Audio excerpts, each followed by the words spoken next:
iRacing is available now. Download your copy today.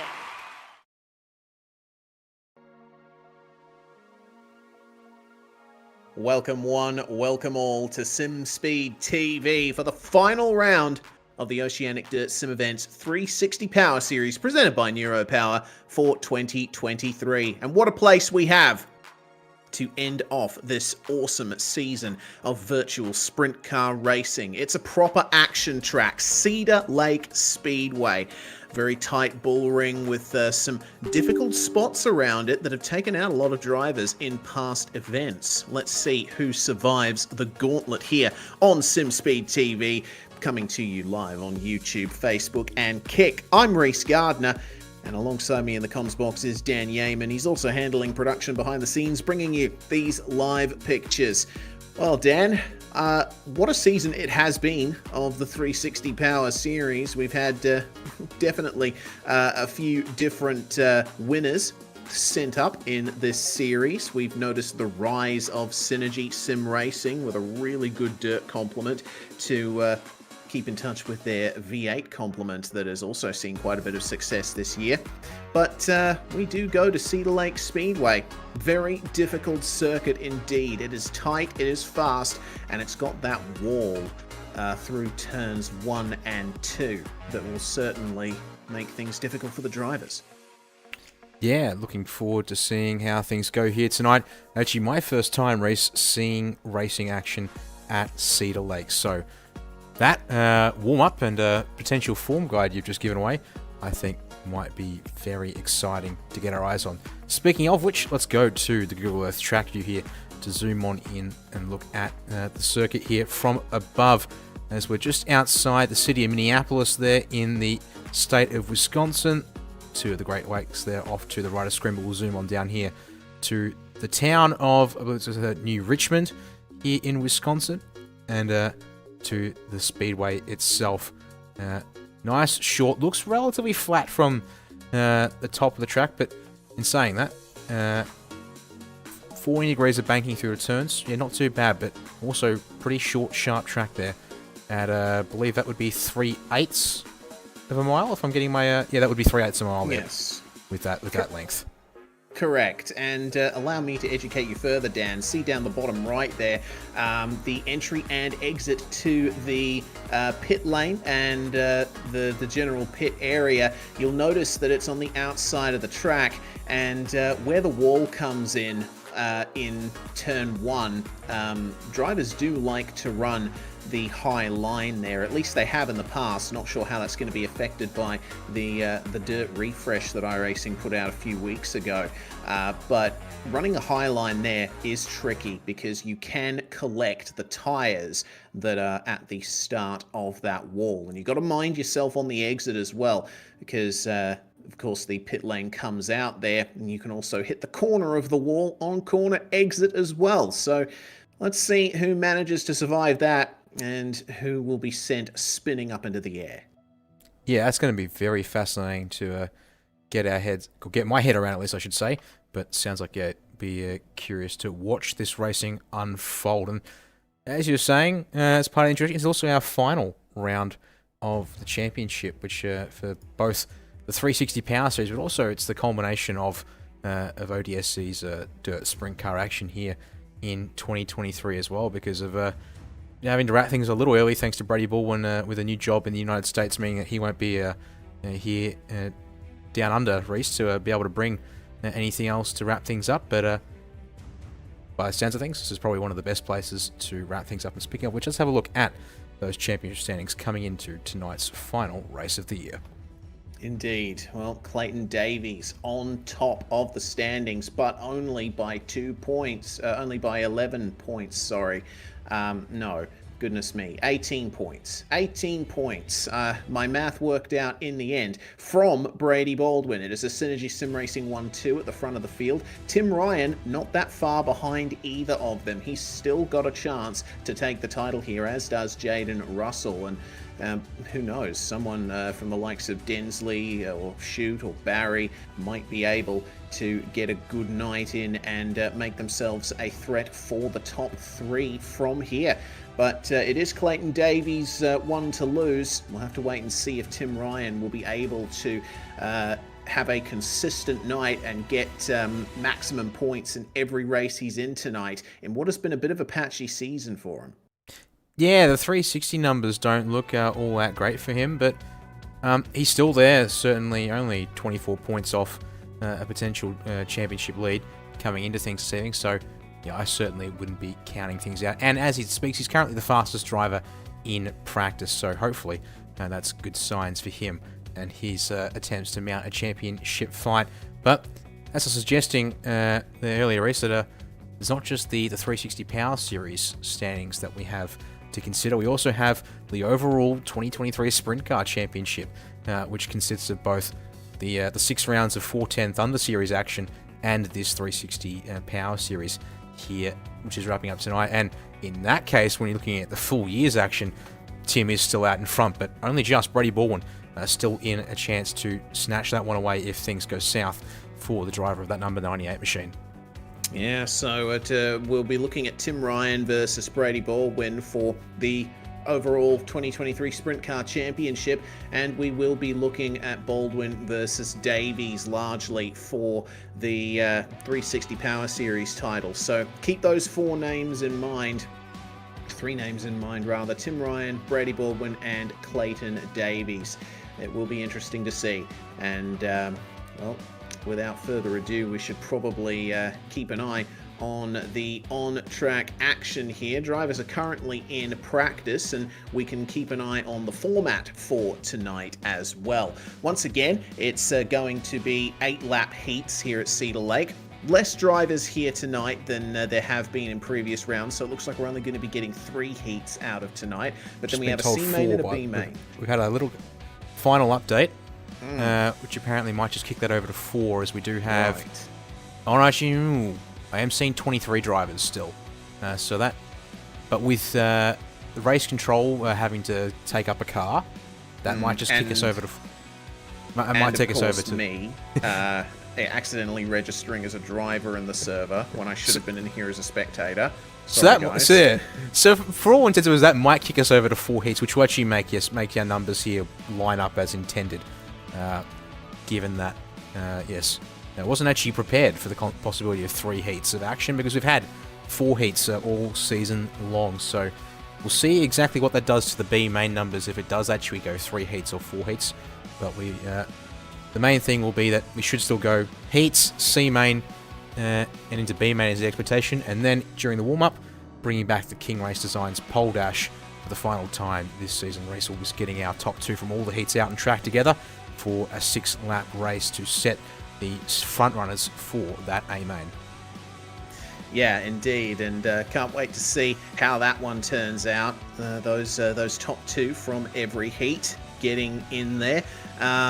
And defining the top, if there are going to be 4 heats, the top 8 spots for the start of the A main. And of course, we have 30 green flag laps scheduled, but we obviously likely won't be having every single lap covered be green, because there will be cautions active in the A main. And we also have to consider which side the pole position driver will elect to start on. On the green flag and on double file restarts in ODSE, the leader can choose which side of the grid they start on, whether it's the inside or the outside. And how the track evolves throughout the night will determine what the choice of our pole position man is. I've also seen that Brady Baldwin has requested in the InSim chat that drivers run low if they can in this practice session, because they would like to preserve some fresher clay up the top of the circuit to make sure they get the best possible racing.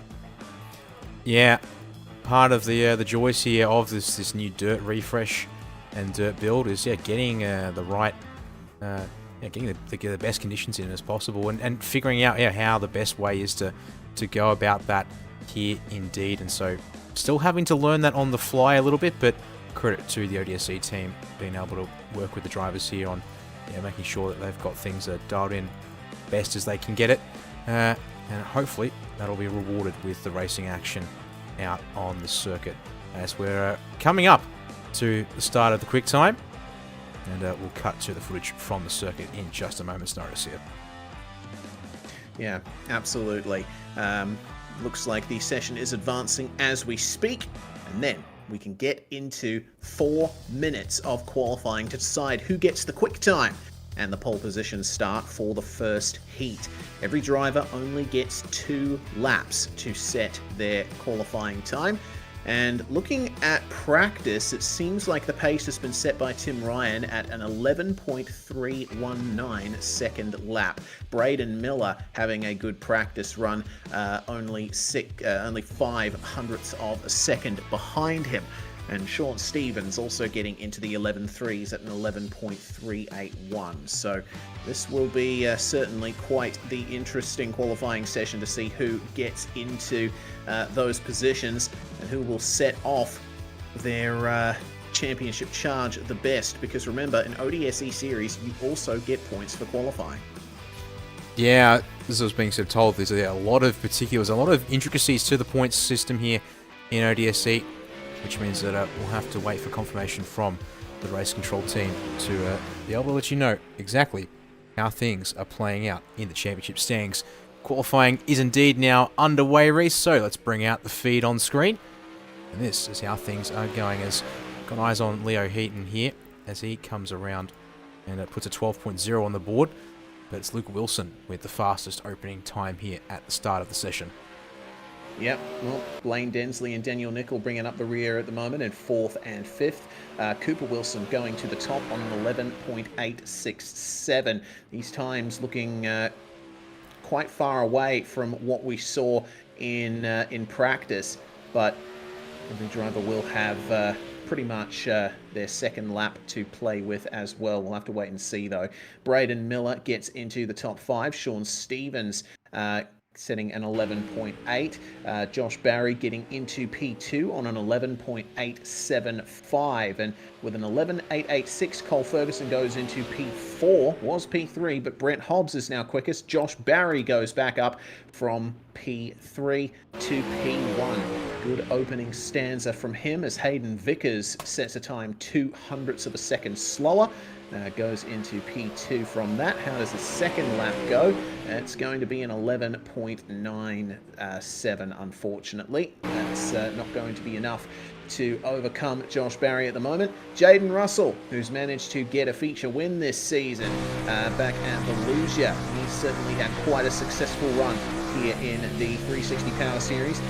Uncharacteristic from Tim Ryan, running his laps before the final 30 seconds of the session. He goes to P1, 11.77, and we'll see what Jaden Russell can do to try and get a bit closer to him. Currently on an 11.818, not able to overcome that on his second lap. It seems that the second laps are slower here. That would seem to be the case. Nathan Vanderwack is getting ready for his run here.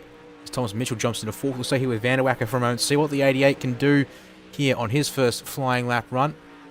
The answer is an 11.88, and that puts him up towards into the top 10, I should say, there. But that's going to do him for now. Actually, aborts that second lap indeed. So just Brady Baldwin, who goes into P4 on his first flyer race, and that might just do the field here as Brady brings it round and backs off there before that lap can be complete. Yeah, righto. So it looks like the first laps were the quickest here in the qualifying session. Quick time goes to Tim Ryan, 400ths of a second rounded up, ahead of Josh Barry, with Jaden Russell getting very close to that. And then Baldwin, Mitchell, Vickers, Hobbs, and Wilson rounding out the top 8 there. Brenton Hobson and Daniel Boyd complete the top 10 qualifying times. Top 10 only covered by just over a 10th of a second. Yeah, pretty close and hard fought battles. That's for sure. The timer hit 0, and it means that in just a moment's time we will get yourself, get the grid ready, I should say. And yeah, looks like what I can see here is yep, everything getting ready here. we will have ourselves 4 heats indeed, which will mean we'll get a, as we showed you, that order coming up on the screen. But first of all, let's head down now to the grid for this opening heat for tonight's final round of the ODSE 360 Power Series, which hopefully will be coming up on screen in a moment. I click the button right there. We go. Tim Ryan and Thomas Mitchell will be our 2 drivers on the front row to kick things off here this evening.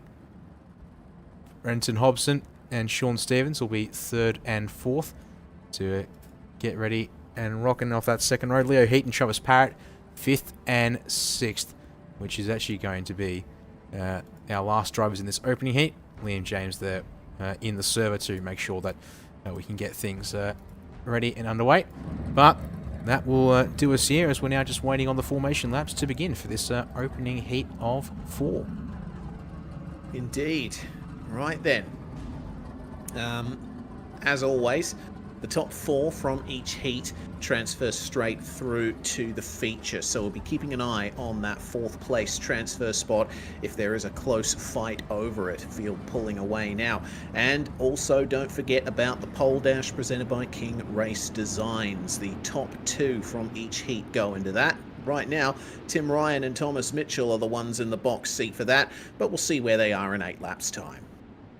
Yep, it's going to be interesting to watch this one, see how things go here for this one, as we've got plenty of angles as we watch the field circle their way around. And yep, we'll get ready for this action to get underway. Thankfully got plenty of angles for this one here tonight. Hopefully whip out a couple of them across the course of the evening as we watch here as drivers get ready to roll here, as the final starting instructions are being given, Reese. But you see here when Tim Ryan chooses to go, because I think the start zone is fairly expansive for Cedar Lake, but he's going to put the foot down nice and early, and we go green to get the racing underway here tonight at Cedar Lake.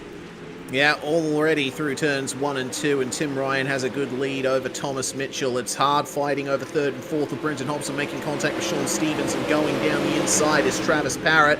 Right there with them as well is Leo Heaton. So currently, Stevens is the one with the advantage, manages to get the traction around the outside and nab his way into 4th spot.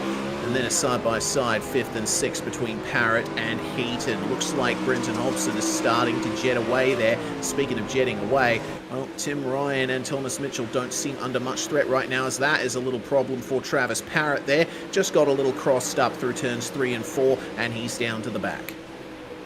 Unfortunately, so tricky to get it right around here, and little mistakes add up so quickly, it seems. As you can see now, our top 4 are looking quite steady indeed, and they should be fairly comfortably in here to this, to the direct transfer to the A-main. I should say. We'll see here what happens between Heaton here and P5, trying to get under the back of Sean Stevens. And unfortunately, Travis Parrott here doing his best, but now off in a bit of a gap of his own here. As in fact, everyone is fanning out fairly even here now, Reese. Smallest gap really is this here between Mitchell and Hobson. We'll see here what the 88 of Hobbo can do if he looks to push a little harder to try and improve his starting spot in the A-main here. As they take the white flag already in Heat 1. And Tim Ryan in 1 corner to go before he will come back to that finish line to take that first checker of the night. Yep, well, Tim Ryan with the checkered flag waved, he is done now. He and Thomas Mitchell will go through to the pole dash. Brenton Hobson and Sean Stevens will join them in transferring through to the feature. Unfortunately, Leo Heaton and Travis Parrott will have to make their way through the alphabet, but the field only covered by 5 seconds at the end of that 8-lap heat, which is certainly nothing to sneeze at. It's time for Heat 2, though. We've got another 6-car grid starting this one with Josh Barry and Hayden Vickers leading the front row of that one. They're joined on the second row by Daniel Boyd and Cameron De Bruin, and then Braden Miller starts in 5th alongside Corey Borden to round out this field.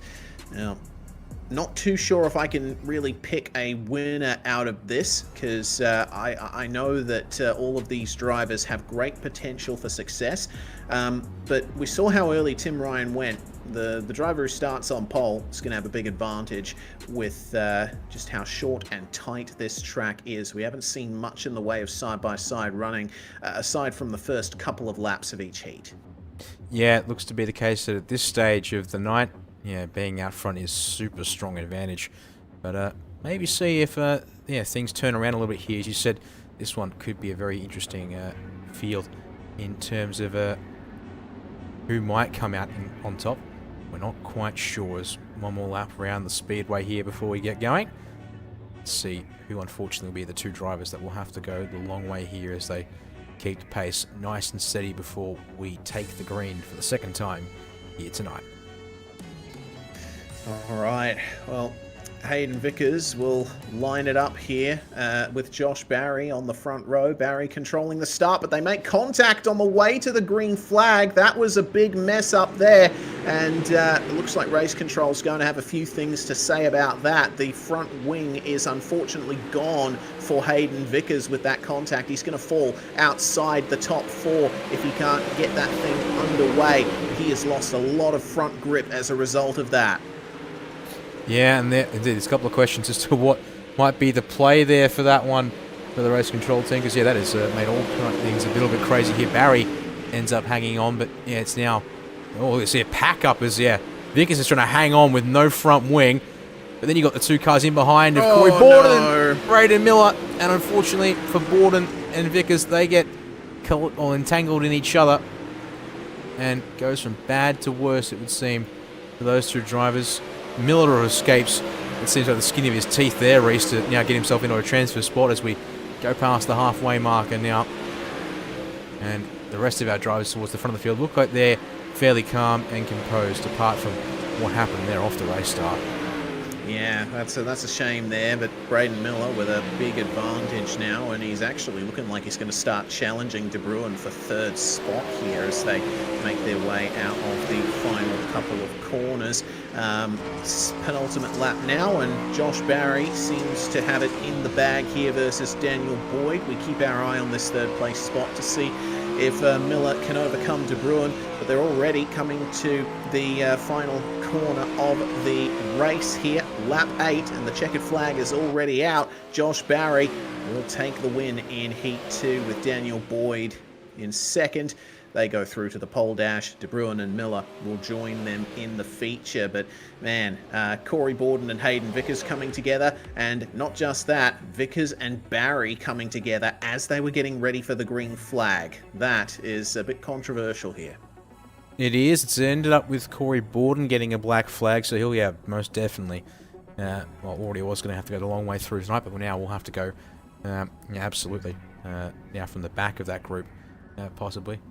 So yeah, apparently going to definitely be a head scratcher, unfortunately, there for the team. They'll try and walk away as we'll leave that to the race control team. Third heat though coming up, and it's going to be Jaden Russell and Brent Hobbs who will start out the front of this one to get things underway. Nathan Vanderwacker and Luke Wilson will share the second row, and once again, to make it 6 cars, Blaine Densley and Daniel Nickel off that third row there. Obviously, the two that'll be looking to work their way forward here tonight to try and get themselves a little bit further up the order. And just like that, they're already cycling around on the circuit. So I'll make sure to bring things up here in just a moment, pick the right camera perhaps, and that way we'll bring them there on the screen for you all to see.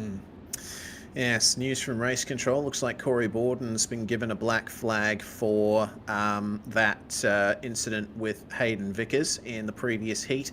He'll get an end of line for his start in the C main, I believe, or the B main. We'll have to wait and see as the green flag flies for the third heat. Good start from Jaden Russell, but Nathan Vanderwacker's under a lot of pressure here. He's got Hobbs, Densley and Wilson right on the back of him. Daniel Nickel just holding on, but the field's still very much together as they come across the start-finish line for the second time here, and it is on for second. Vanderwacker having to make some room for Brent Hobbs on corner exit here. Can Hobbs dive up the inside, or will he stay there and consolidate that third place? Hobbs wants that position in the pole dash. He is piling on the pressure right now, but he has to worry about Blaine Densley behind. There could certainly be something to be said about that.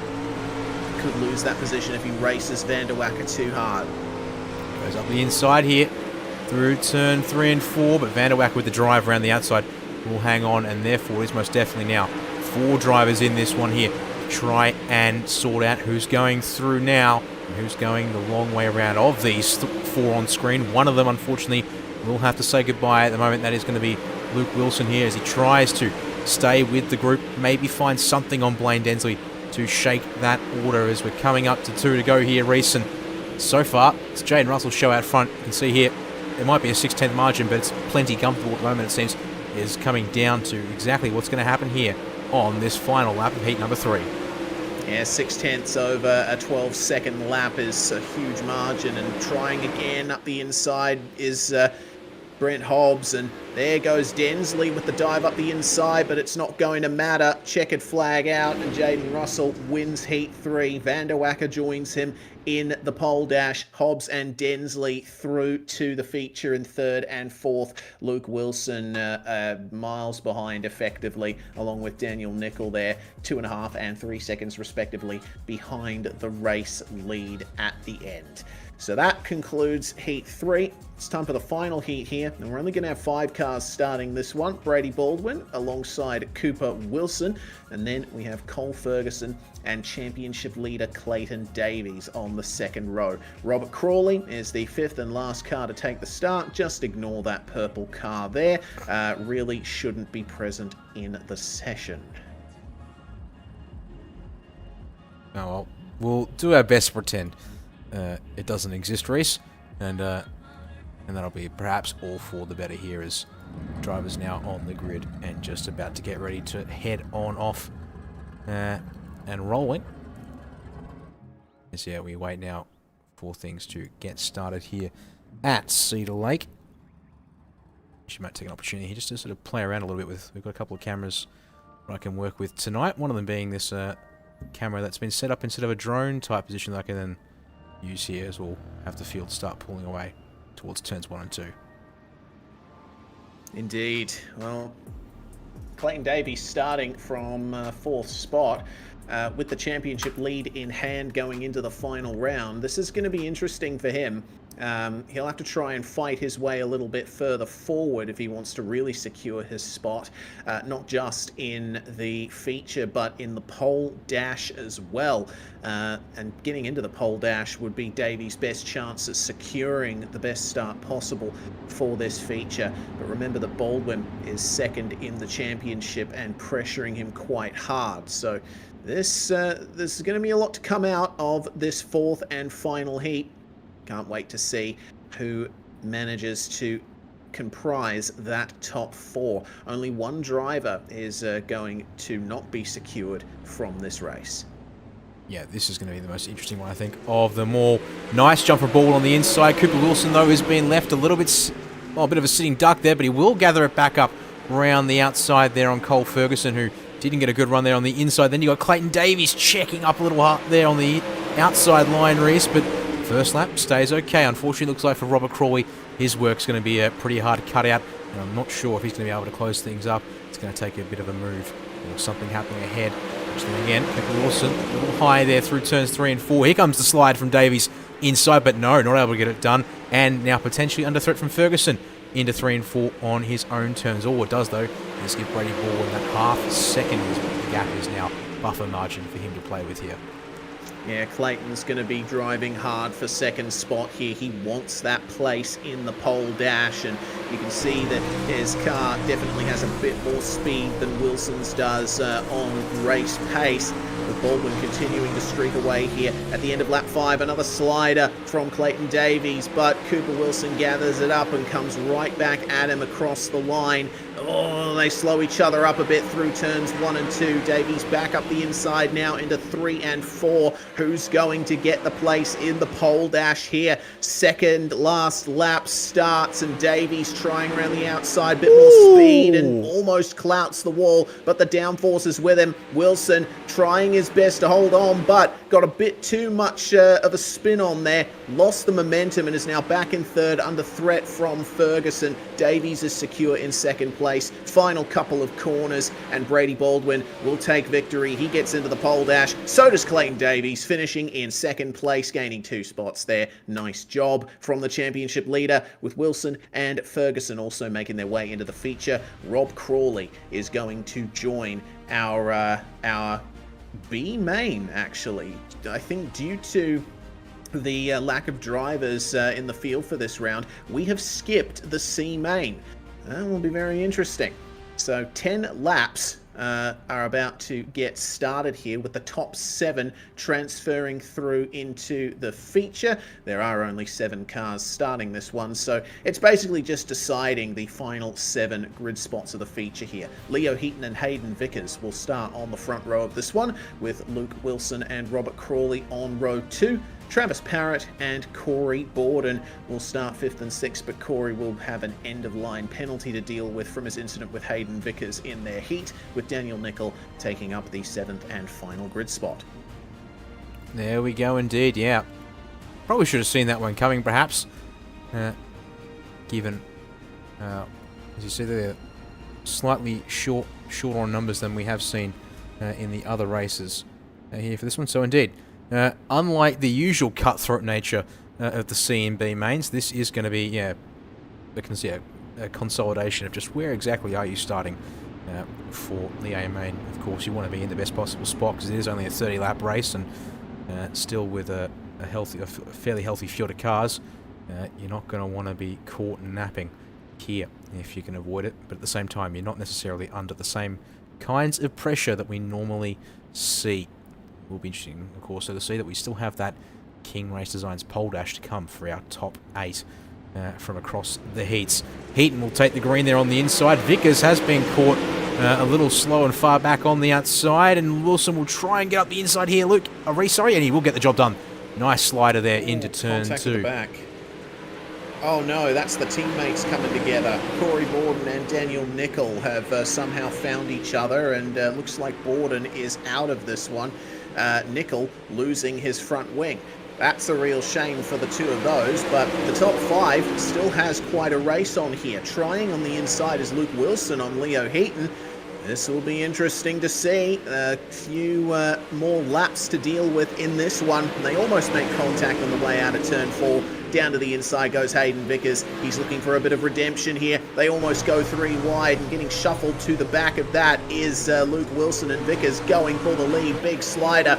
Heaton comes right back at him. Well, this is a great little dance that the top 3 are doing right now, just threading the needle between the 3 of them out of turn 2. Oh, and then the big lunge from Vickers, but it means that Heaton gets the inside and is across the line first there at the end of lap 5. Start of 6 this time, though. Oh, almost in the wall. Well, he's in the wall, and then he's hit. And, oh, dear, stack up. As, Crawley and Parrott try to find a way through, but they can't. And now no front wing. Oh, they're officially off at drops. So, unfortunately, that will separate the groups out, as it's now on mainly between Heaton and Wilson to determine their starting spot in this race. And you see now, slide jobs are in full effect here in this B main race. Yeah, they're definitely testing out how well the slide jobs work, at least on this level of track wear, and the track is getting pretty worn in at the moment, particularly down the bottom to the middle of the track. Heaton isn't going for the slider this time around, and they're about to start the final lap, so this might be his chance here. Big slider, and they make contact, and Luke Wilson gets into the wall. Robert Crawley up into second spot. That will probably be a black flag for Leo Heaton. That was a big whack that he gave him. He will cross the line in first place. Robert Crawley, Travis Parrott will complete the podium behind him. Luke Wilson manages to finish in 4th spot, with Vickers in 5th. And then Nickel and Borden, the next 2 cars. Borden, unfortunately, with his contact with Nickel, ended up retiring from the B main. All right. Well, that's the final 7 spots of the feature grid decided. Now we get to decide the top 8 with the pole dash, presented, of course, by King Race Designs.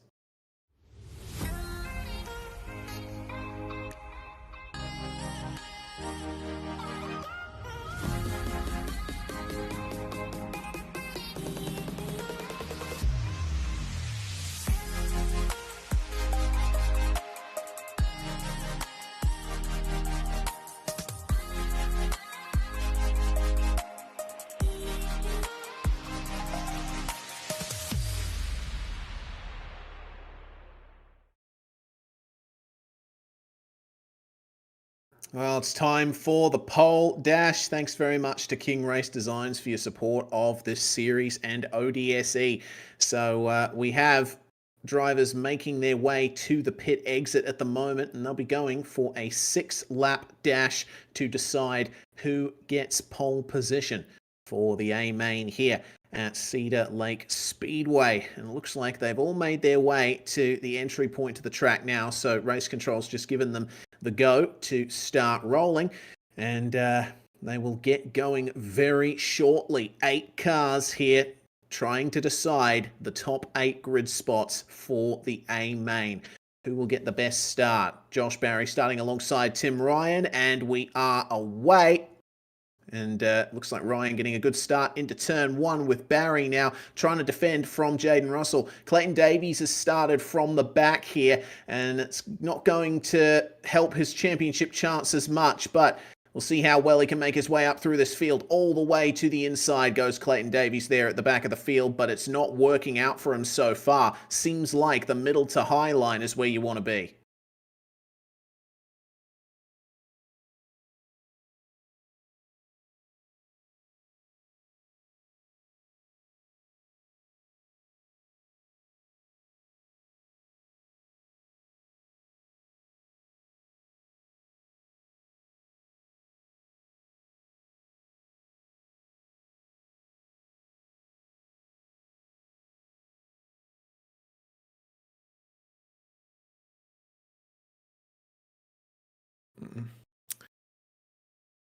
We're on lap 5. 1 lap to go.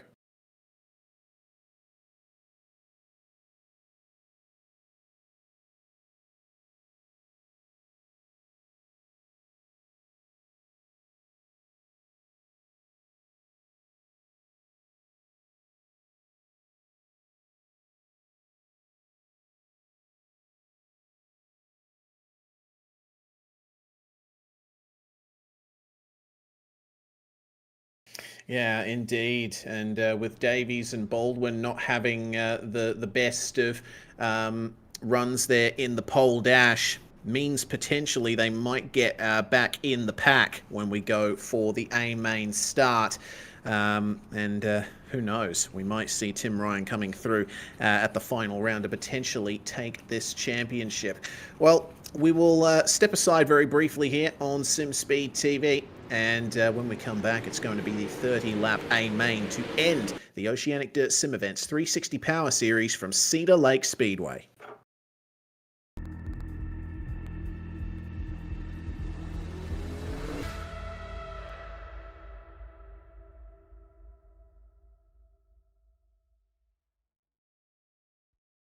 Racing isn't easy, but experiencing it is.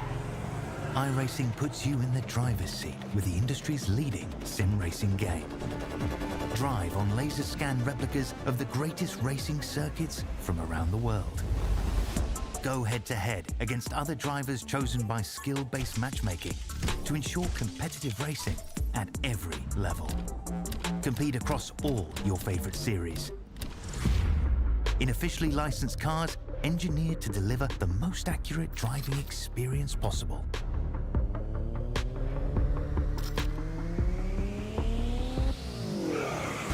Join a race or host your own with players from across the globe. Race against the computer or in a league with friends. Feel the thrill behind the wheel. Visit iRacing.com.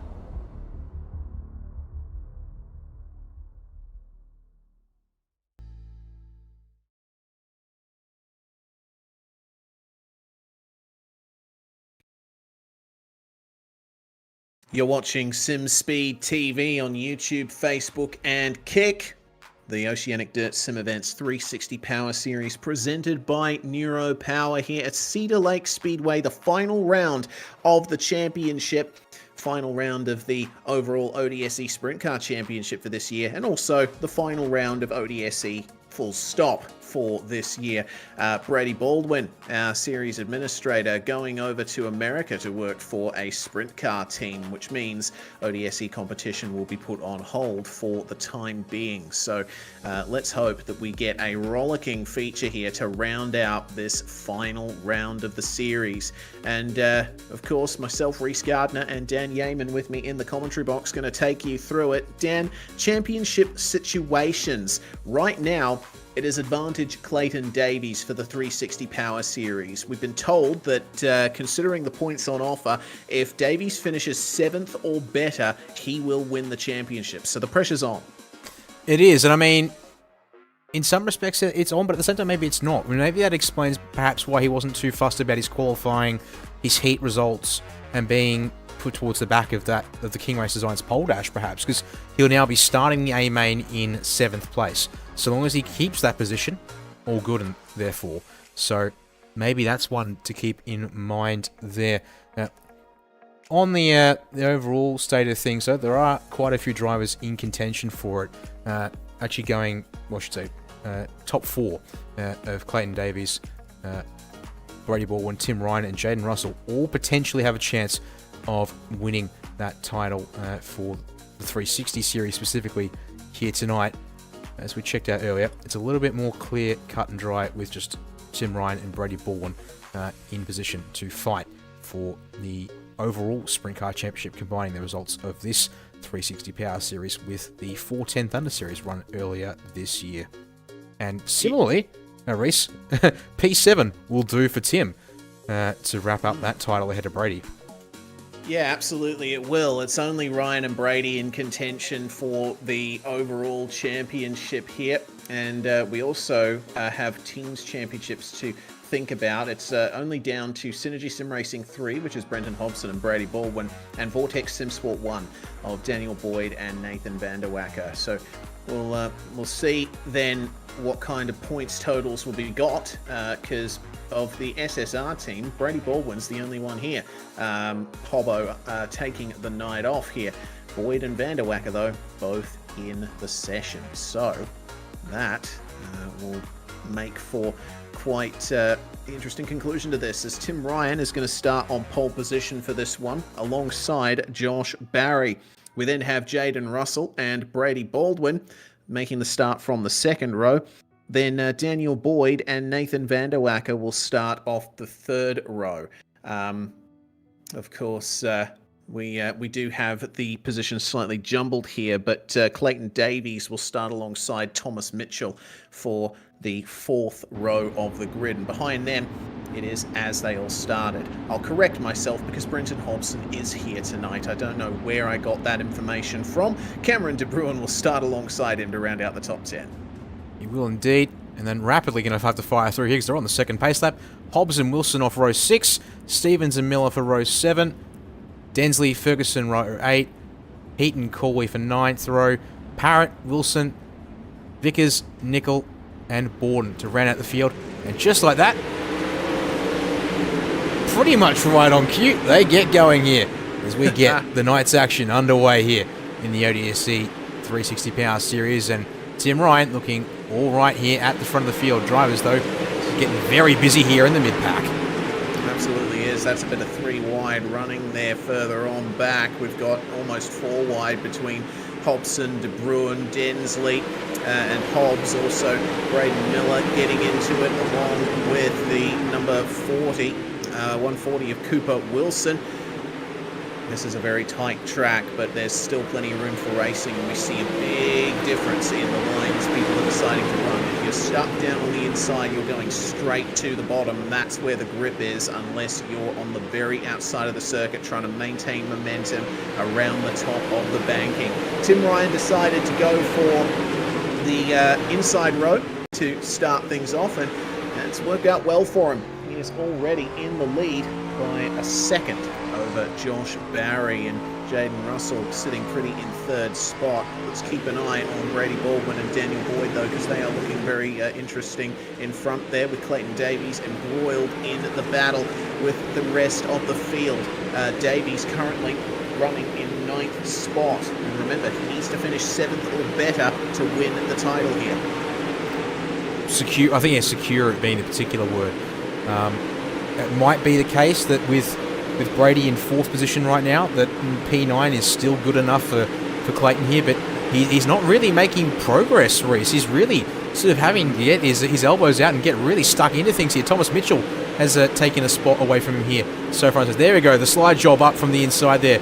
Take that spot away momentarily, but then gets hurt with the run. And Cooper Wilson's going to take his turn sliding up the inside there, take a spot away. And then you've got the 64. Brent Hobbs getting involved on the inside there. Just rubs elbows, but everyone walks away A-OK. We've been able to get 10 laps on the board, staying green here so far. Yeah, Davies is just trying to make that inside work, but it's just not happening at the moment. He's getting very sideways down the bottom and just not getting the traction he needs to try and advance his way up the field, but that's a big slider for him, as Brady Baldwin now is challenging Jaden Russell for 3rd spot. Braden Miller, meanwhile, up behind Clayton Davies, and Brent Hobbs with them as well. Jesus, looks like Leo Heaton is trying his best to make something work here too, as there's a car in the wall further on back. That is Luke Wilson. He manages to keep it going though. We have stayed caution free for the first 13 laps of this race. How far will we get before the inevitable? I mean, I have seen a couple of half spins already in this race, but yeah, somehow not ending up with disaster in this one so far, as Brent Hobbs has opted to go low, and that cuts the momentum in 64 here for a moment, but seems to gather it back up and go okay for now. You can see cars on the outside. Again, of course, the speed through the corner really paying off, and as you go for the slide job up to cut that outside line off, really seems to be losing time at this stage. Davies still down in 10th. Closest gap looks to be here for 5th place, with Jaden Russell looking to eye off Nathan Vanderwacker here as they work their way around in this back part of the field. Jaden Russell has fallen back quite a bit from that 3rd place start, and Clayton Davies still can't get free of this mid-pack. He's down to 11th spot now, as Braden Miller makes a very good run on Thomas Mitchell. There goes Davies up the inside and tries the slide job, but again, it just doesn't work. He's getting banged around and losing positions out of every single corner here. What on earth can Clayton Davies do to advance? That doesn't look right. Now he's up in the wall, and he's rubbing the wall there with the outside tyres. And incredibly, we're still green here, Reese. 2/3 of the AMA almost done now. And despite the fact we've had a couple of up and down races, we've been able to keep it going here tonight. And okay, I spoke too soon. I spoke too soon. To jail for you, Dan. I accept that is most definitely on me there. So we're going to have to figure out where that's happened exactly. It might be Cole Ferguson. Might have our answer. You're saying Borden as well. Well, let's go and see if we can pick up what's here on at least. There's Cole Ferguson. Might be part of it. Borden has a spin all on his own. No, wait, that is Cole Ferguson. My apologies. Completely mistook the team cars there. Unfortunately, it just looks like he got the rear end loose on the way into turns 1 and 2 and spun when he hit the tyres on the inside. Sorry about that mistake there, Corey. Cole, unfortunately, bringing out the caution there. All right, so we made it 2/3 of the race. So, look, I'm going to take that as, that's not too bad. But, yes, it does mean now that things are a little, well, now take a pause here. So, here on lap 21, and will this be the chance that Clayton Davies needs to maybe get himself in that position to secure the title here? Or what can Brady Baldwin do, though? Because he's currently been sort of minding his business up here in 3rd, but he's probably going to need another couple of spots to be really in this one. I guess we'll have to see all in all how things play out here tonight. As also one of the things to take a look at here. Big movers. We'll worry about that later, because here we go back to green. Tim Ryan definitely in charge. Let's see what Brady can do, because this might just be his chance to drive for the championship. Yeah, might just be, but Brady goes into second spot. For the briefest of moments, Barry gets back up the inside of him. Clayton Davies still mired back in the field in 10th place. He has not been able to get a good momentum run going. At the moment, it's looking like Tim Ryan will get the ODSE Sprint Car Championship here with Baldwin still fighting with Josh Barry for second spot. And they are starting to come under some threat here. The caution is back out though, and who is it? It's Hayden Vickers. He has lost both of his aerodynamic devices on that car, and not sure if it was contact with another car. Actually looks like it was on the way into turns 1 and 2. Made contact with Travis Parrott here. Coming out of turns 3 and 4, it all looked reasonable, but then coming into 1 and 2, Parrott just gets into the back of him, and he goes for a big old flipperoonie. Oh dear, then secondary follow-up there, unfortunately, for Robert Crawley. And yeah, that will well and truly do things there for driver of the number 16. And, don't think we'll be seeing him out any further as a result. Sorry, pardon me, 26 for Hayden Vickers. And, well, looks like a couple of cautions to stop and start the race here. As this, well, ignoring the time delta, more critically, that positional difference there. Can Brady Baldwin do something about this? Can he maybe steal a win here off Tim Ryan to improve his chances of securing a title? As yeah, you have to ignore the numbers going all kinds of haywire. Unfortunately, caution laps not counting does seem to do a number on the timing, or does a number on the timing system. So field now a little bit, well, coming around. Pace truck might have already pulled in here. Yes, just it like has. that. And we go green once more here. Only a few laps to go. Ryan leads from Baldwin and Barry. And Tim just getting slightly into the wall out of turn 1 and 2. And he's going low, interestingly, trying to protect something here is Tim Ryan in these last few laps of the race, at least in turns 3 and 4. Meanwhile, Baldwin manages to get into second there, defending from Barry very nicely. Looks to me like Clayton Davies gets back into 9th spot, with Jaden Russell continuing to slip down the order, and looks like he's battling with Miller as well. There is the car of Jaden Russell, as it's 3 wide for second spot. Josh Barry and Daniel Boyd now trying to get past Nathan Vanderwacker. That's for third, sorry. And they come together. The caution will come out again. All 3 cars involved in that incident. Josh Barry locked together with Nathan Vanderwacker. They're trying to get free. Oh, dearie me. That's going to take a while, and it's going to take the towing and ejection. So let's have another look at this one here again. So Vanderwacker up by Barry comes with the slider there, and unfortunately the 79 of Daniel Boyd was still mixed into all of that one there, and 3 just doesn't go into a gap that ended up really being for 2, Reese. And well, it looks like we're going to have ourselves a couple of cautions here to mix things up, and indeed it'll basically be a green-white checker approach should we stay green here. In fact, in saying that, next flag will end the race. If it's either going to be the white flag and we stay official, or we get a yellow here, and that will end things. And unless significantly, well, actually, hang on. If a yellow comes out before the white, will we still get lap 30? I am unaware. I guess we'll cross that bridge when we get to it. But crucially, because of that incident, Clayton Davies is now up into 6th. So he is in the position now to secure the 360 Power Series title. It's all going to come down to these final few laps, though, to see if he can keep it together. Yep. Going to be once again in the hands of Tim Ryan in a moment here to get us, hopefully, the final restart of the night. Brady Baldwin's going to have to now, potentially it seems, ask for everything that he can get. This green flag is in the air. But what can Clayton Davies do? The answer is he's going to whip around the outside of Jaden Russell. He'll pick up another spot there to 5th. It's come late, but it's definitely the charge he needed. Ryan will see the white flag. This race will finish here tonight in just a moment's time. The question is whether it will be green under yellow, but either way, it looks like that won't matter. Tim Ryan has not been challenged all night long, it seems. He will take the final race of the night here, Reese. That also will most definitely secure him the 2023 Sprint Car Championship as well. But Clayton Davies also, when it looked like it might not have been enough, brings it home late on, and that will secure him the ODSE 360 Power Series title for 2023.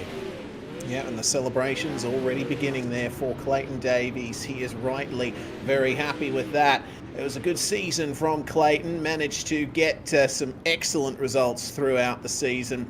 But these are how the race results will file in. Tim Ryan, Brady Baldwin and Cooper Wilson are your podium, with Miller and Davies rounding out the top 5. Jaden Russell in 6th spot, with Blaine Densley in 7th place. He made his way up from 15th. Not a bad run at all, with Thomas Mitchell losing 3 spots into 8th. Leo Heaton also gets into the top 10 from 17th, and Brent Hobbs gaining 1 spot to finish in 10th. And then just in behind them, Cameron De Bruin, 11th place, edging his nose out ahead of Sean Stevens there for 12th. Brenton Hobson in 13th place. I think that might be enough in conjunction with P2 for Brady to hang on to the team standings, but also, and in fact actually it will be enough, given that unfortunately, as you see, Arthur Travis Parrott there in 14th, unfortunately for Vortex Simsport.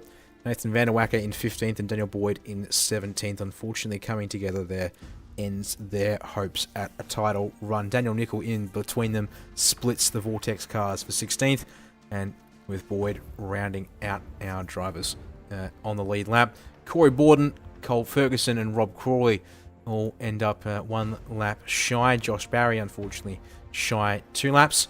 And then our retirements in Hayden Vickers and Luke Wilson there, Reese, to round out our drivers who were here for the action this evening.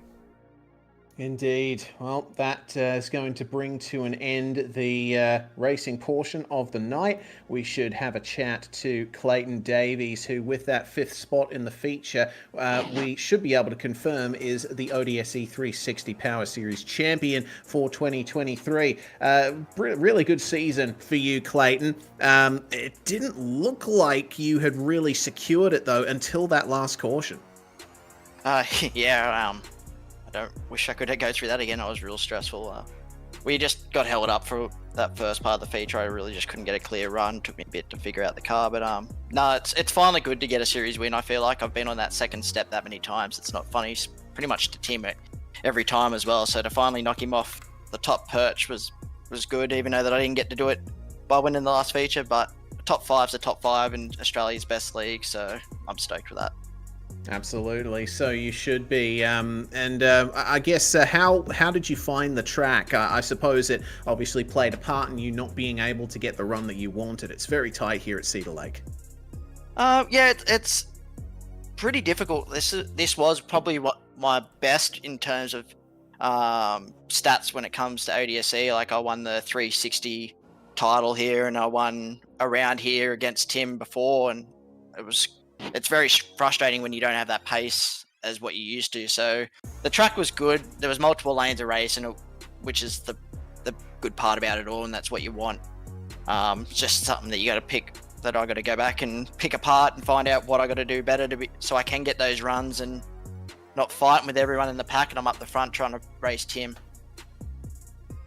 Yeah, well, either way, you will have a championship title to have to your name in ODSE, and obviously you have a few partners to thank for that and your performance tonight. I'd like to thank everyone at SSR for helping me throughout the seasons. Circumstances mean that I couldn't race the 410 part of it, but I made up for it this season, and those guys have been supportive since I joined the team, and I can't thank them enough. I'd like to thank everyone over at Parramatta Isuzu Ute, all the guys over at the Speedway shop, everyone over at Watercraft, all my personal sponsors, Western Machine Shop, Atlantic Oil, 27 Designs, GSE Designs, Alex for helping me out with all sets and coaching, Brady for helping me out with the sets and everything for this series, because I've just been struggling in general. Blaine and Casey for always been in there and helping me out, and all the boys that usually jump in Discord, and Brady and everyone at ODSE for putting on the series. It's always fun coming back and racing this, and you guys for putting on the broadcast every time for us. All right, well, thank you very much for joining us, Clayton. Enjoy your championship title. That was Clayton Davies, the 360 Power Series champion, and securing the overall ODSE Sprint Car title for 2023 was Tim Ryan, winning tonight's feature. Dan's going to have a chat with him about that. Will do indeed there, Reese. And, well, Tim, it's overall, on the year front has been pretty good for you indeed, but definitely a bit of an up and down with the 360 series, but came together nice, quite strong there by the seams of things here tonight to round things off at Cedar Lake. Well done. Yeah, cheers, mate. It was a tough series.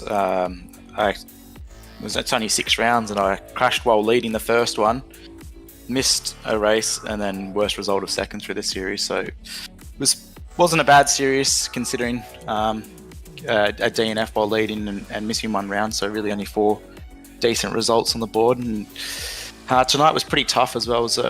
I drove a little bit silly. The car was extremely good and just wanted to drive as hard as I can, and then I knew when that yellow come out that was going to be a little bit difficult because it just pushed the car a little bit too much. Really should have probably slowed down a little bit and waited to go through lap traffic just to save the tyres a little bit, but that's all for next time. Always trying to get better. Interesting to note, though, and to be honest, from our perspective, we obviously had a lot we were looking at, so seeing where Clayton was going at, given at one point it looked like maybe it was going to be a chance that Brady could steal the 360 title off him there. But interesting to hear that you reckon you sort of got to a point that you weren't driving it in the best way possible, because it looked like, you were pretty comfortable out front. And was the long run helpful there? And given that we haven't seen too many super long runs, given that we got over 20 laps before that caution was called, the first one at least, so that sort of, you see there, sort of made things a little bit difficult there off the restarts, and just making sure you got yourself in there the right mindset to finish strong. Yeah, absolutely. Like as I said, car felt really good in that long run and kind of was pacing it for if hopefully there wasn't going to be a yellow. But when the yellow comes out, when you've got a 4-second lead, you've had to use the tyre a lot harder to get out to that lead no matter what, even if the car's really good, or you're just putting a lot more energy through the tyre. So I knew once that yellow come out, it would be a little bit more difficult, and the car dropped off. I'm going to have a look at my lap times. Yeah, dropped off 3-4 tenths after that yellow. So probably should have just slowed down a little bit and just kept it behind lap cars and just saved a little bit of rubber. Well, either way, despite the fact that, perhaps the overall race plan could have been more optimal, it still was enough to give you a pretty handy win there here tonight, and therefore also wrap up the 2023 Sprint Car Championship with the combination of the 410th Under Series and 360 Power Series results. I mean, with it all coming to an end a little bit earlier this year, thanks to Brady's job opportunity over in the States, I guess, does that sort of, have you had a chance to think about what you might be able to do in the next little while, or sort of what you might be able to, basically, what might you be able to do? I guess anything on the cards at this stage for you going forward on the sim? Yeah, I'm not too sure. I just play it as it comes. It's going to be a real shame with this league not running. I really try and not spend too much time on the sim after work in the night time. So I only pretty much run this league. This is the only league I really commit to, and even then, I don't run every round on any championship normally. But yeah, it's going to be a massive void without it until next year. But I know Brady's got good, big plans, and yeah, I'd like to say a massive thanks to Liam and Brady especially for putting on the league. I think it's a lot of work. I couldn't imagine. In all this time I've been sim racing, I've never put a league on. I will not be doing it in the future. But yeah, thanks to those boys, and there's a few other boys that help them out in race control. So thanks to those for making it possible. Reese and Daniel, you guys for commentating and putting on a awesome broadcast again that adds to the series and what we're trying to put on. We've got a really good bunch of drivers in here. A lot of these drivers would perform quite well in a world championship caliber field, so it's really enjoyable to come and run. Thank you very much there, Tim. Any other final thanks and shout-outs you want to give here to wrap things up for the evening? Yeah, I'd like to thank the team, Logitech G Altus Esports, and our partners, VRS, Astro Gaming, and I'd also like to big shout out to my Speed Factory setup shop business. If you're looking for a sprint car setup or any advice, I'd be happy to help you out. So thanks, boys. Well, there we are. Tim Ryan rounding out the season with a win here at Cedar Lake, Reese, and confirming his Sprint Car Championship for 2023. I'll hand back to you now to talk to one of our podium sitters here for this evening, Cooper Wilson, bringing it home in 3rd place this evening. Yeah, from 12th place, no less, Cooper. That was a pretty exciting race for you, climbing up through it. Yeah, no, it was good fun coming through the field there. I felt like the car was really good, and I don't think it sort of faded away too much. Maybe the last 2 laps there was sort of struggling a little bit, but I think that was just me trying to keep tyres underneath me. Yeah, the way the track evolves is always a huge part of dirt racing, and no surprise to see that slick groove extended all the way across the circuit once again. You pretty much had to be either really at the bottom or all the way up the top for speed. Yeah, definitely. Like at the start there, I think there was a little bit through the middle, but then towards the bottom. But as the race went on, and as you said, the slick sort of moved up towards the wall, you definitely had to be up there. But you'd sort of cut it off into 3 and keep your run going. But yeah, it was definitely hard there towards the end. Well, nonetheless, things certainly worked out for you, especially considering the 2 cautions that we had in the latter part of the race. Do you think that you were very close to getting in an incident like that, or did the racing look a bit cleaner from your perspective? I could definitely see something was going to happen, and I was being very hesitant with it all. I feel like I could have been a lot quicker at that part of the race and been right up with them, but I could see something was going to happen, whether it was to one of the cars or all 3 of them there. So in my favour, something did go wrong and I've got through it, so I can't complain with that. Yeah, definitely not, especially with a podium in the final round of the 360 Power Series. Is there anyone you'd like to thank for standing on the podium? Oh yeah, definitely. I'd just like to thank Beat the Dark Esports, Hobbsy. He runs it. He's good with the team. Hobbs, Trenchant and Boren, North Central Solutions, 81 Racewear, Brent Pullman Designs, and all the boys in the Discord, and you guys for doing the stream, and everyone that helps out at ODSE. Well, thanks very much for joining us, Cooper Wilson. Enjoy your podium celebrations. And finally, we do have Oceanic Dirt Sim Events Administrator Brady Baldwin joining us with a 2nd place finish in the feature tonight. Dan, have a chat. Will do there, Reese. You certainly did what you could there, Brady. Strong start to the A-Main and moving up 2 spots in that A-Main to try and maybe take the title away from Clayton, but looks like that last caution just gave Clayton the last gasp of wind that he needed to wrap things up there.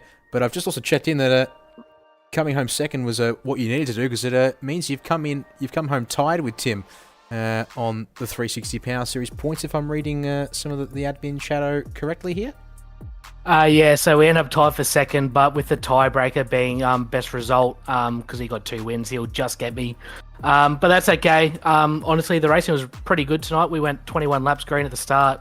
When I looked at the lap counter when we went yellow, I was really surprised we actually went that long green. So obviously the racing was pretty good and looked pretty racy throughout the field, and sort of just challenged Josh there after that first caution. We traded a few sliders, really hard racing. I know Josh, he'll race me as hard as he can with former teammates, and it was good hard racing, and then got past him eventually and tried to challenge Tim at the end there, but didn't quite have enough. I think our pace was pretty decent, but probably track position helped him there a little bit. Yeah, it looked like Tim had it somewhat under control there tonight, but at the same time, he said he was struggling there after the restarts, maybe pushed a little too hard in the opening stints. And you were there at the end of it all by inside 0.4 of a second to in behind him there. Also, what was it like with the guys behind you? Like tonight, we had Cooper Wilson and Braden Miller in behind you. They both gained 9 and 10 spots respectively. Really, it feels like they sort of really cut their way and charged up through the field to wrap their nights and seasons off here tonight. Yeah, it's obviously a good sign if people are passing cars. It means the track was semi-racy, and I'm just having a quick look through the laps. Looks like people sort of throughout the track running the top, middle, bit of the bottom too. So I think the track raced pretty decently. Daniel Boyd pressured me quite a bit at the start, but wanted to try and control the pace a little bit and try and not wear out my tyres in the first 20 laps, because once they sort of get to a certain point, they fall off pretty badly. I think that's more of what happened to Josh. Not really sure, but his pace sort of seemed to drop off just a little bit after that first caution. So, the tyre wear's a big factor, and I think just conserving a little bit at the start there probably helped my cause towards the end of the race. I was only going to try and get past Tim if he left an opening, but he drove a really good race and deserved winner, and he won the race, so good job to him. Indeed. Well, it means that for you, it means a second place in the Sprint Car Championship to round out the year overall in these wing sprint cars, and P3 for the 360 Power Series specifically. I guess, obviously, heading off to the States and meaning that ODSE sort of has to go on hiatus for the rest of the year, but what does it mean to you to be able to as a driver, as well as the double roles of being series administrator but also driver here, to be able to walk away at the end of the combined championship and this 360 series on the podium twice there? Yeah, it's obviously really cool on the driver part. Running second, across the 410s and the 360s to Tim is pretty good, because you look in this field, there's so many good drivers. The guys behind me in the order tonight, Cooper, Miller, Davies, J. Russ was super impressive all year long. Densley, he won a race this year. Obviously, Josh, unfortunately got caught up in an incident, but he won last week in our non-broadcasted race at Lanier. So a lot of really good cars. So to finish P2 overall is pretty cool. And then obviously, battling in contention for the 360 points as well coming to the last races, pretty good. I try and jump on when I can and do some laps and try and get a good setup together for the rest of the team. And we've been, as a whole team, we've been pretty competitive throughout the 410s and 360s, so that's really cool. And on the admin side, honestly, wouldn't be able to do it without obviously Liam James, Glenn McLeod.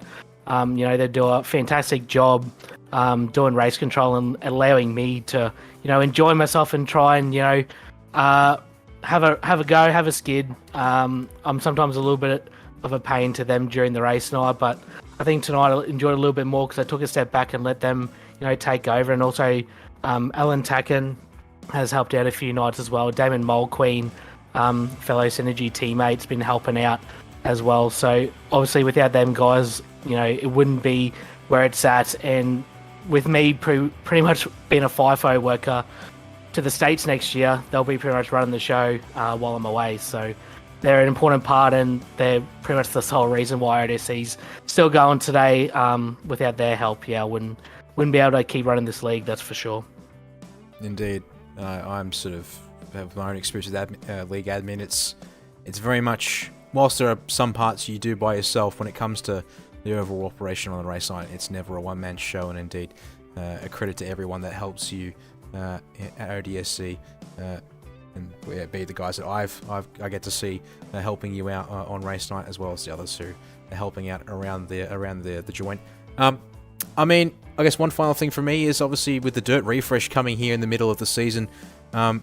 Hopefully, I guess, what are you sort of optimistic about the future of dirt racing on the platform? And I guess as a final note, is there anything you've got in mind that can be teased about what's coming next for ODSE once you're back and able to plan some more things out with the guys? Or at this stage is it probably a little bit too early to tell what will come next?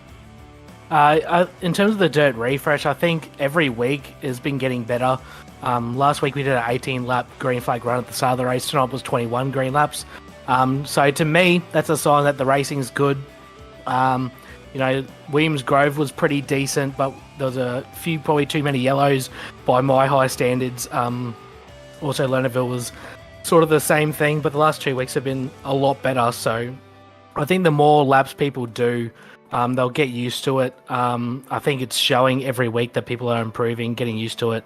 Even like on initial starts and restarts, the tyres don't have any temperature, so the cars don't handle properly on the first couple of laps on a start or restart. So I think people are slowly working that out. We're not getting back-to-back yellows straight away in the last 2 weeks. So I think, everyone's getting used to the model, and obviously we really won't be back till early next year. So a lot more time for people to do some more laps, learn more about the cars and how the track develops as well.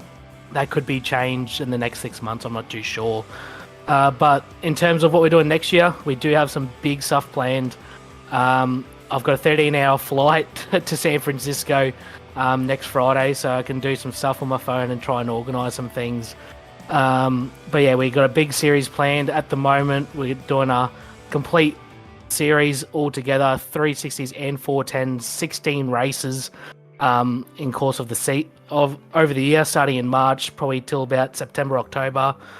2 races a month and some decent payouts and really good prizes and all that. A bit more prestige on each event instead of just being a round 1, round 2 sort of thing. So we've got a lot of stuff planned, a lot of good stuff planned. Me, Liam, and all the other admin guys.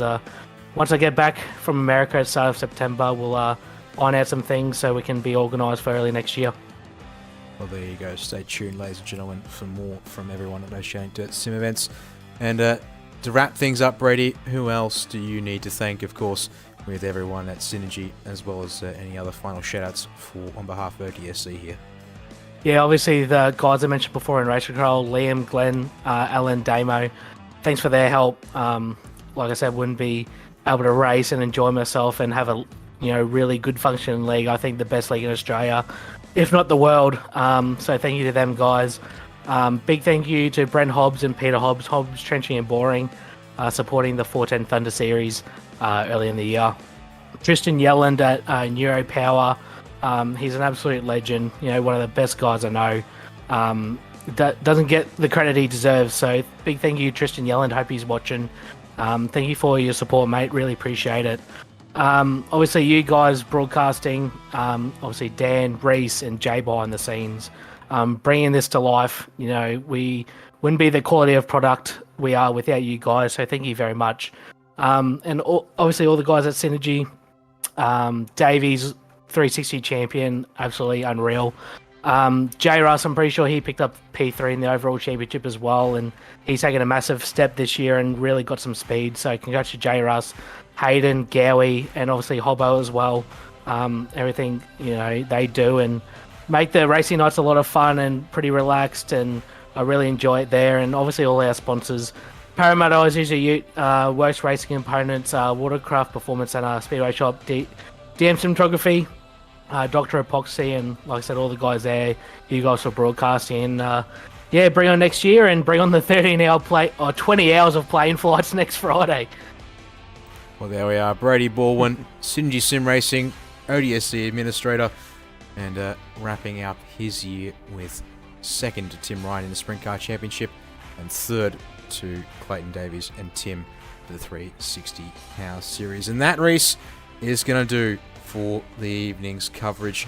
And as Brady said, that will do us for coverage of ODSE events here in 2023. It's been great to be able to actually do full-time production on that ODSE Dirt Series here this year, and also commentate it with you, Reese. Still plenty of things I'm going to have to learn, that's for sure. But great to see these drivers bring out and see new faces too, because I'm a little familiar with names like Tim and Clayton, having heard of their World Championship level runs in years past. But to see the guys here like Brady able to step up to podium fights, also things like seeing tonight Cooper Wilson stepping forward up onto the podium. Also mentioned there our race winner last week, who unfortunately my brain's already blanked on that, but countless drivers who are able to make their mark here on this series in a positive way and deliver strong results. Yeah, absolutely. Well, we want to thank you all for tuning in over the course of the season. Make sure to follow us on the socials. We are at SimSpeed TV on Twitter and SimSpeed Esports Network on Facebook. Subscribe to us on YouTube as well. And when ODSE comes back, you're guaranteed that we will be there to bring it all to you. Big thanks to all of the drivers and the admins for putting the show on. Thanks very much to the series sponsors as well. And I guess we'll see you next time. I'm Reese Gardner, Dan Yeaman alongside me in the comms box. Goodbye for now, ODSE, but certainly not forever.